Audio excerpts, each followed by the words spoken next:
ከአበባ ሰዓትና ከግንኙነት በኋላ የማህፀን ፈሳሽ መጥፎ ጠረን ያመጣል ለምትሉኝ ሴቶች መንስኤውን ላስረዳችሁ። ሶ ኖርማሊ የማህፀን ፈሳሽ አሲዲክ ነው መሆን ያለበት፣ መጥፎ ባክቴሪያ እንዳያድግ ፈንገስ እንዳያድግ ማለት ነው።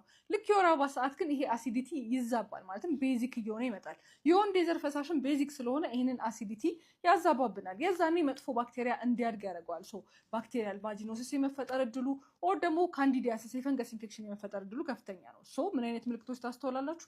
የማህፀን ፈሳሽ መጥፎ ጠረን ያመጣል፣ አሳ የሚል ነገር፣ ከዛ ደግሞ የማሳከክ አይነት ነገር ሊኖረው ይችላል። ሶ እንደዚህ አይነት ምልክት ካስተዋላችሁ በዋነኝነት መታከም ያስፈልጋል። ቢቻል ከባለቤታችሁ ጋር አንድ ላይ መታከም ነው የሚያስፈልገው፣ ማህፀን አካባቢ ምንም አይነት ኢንፌክሽን ካለ ማለት ነው።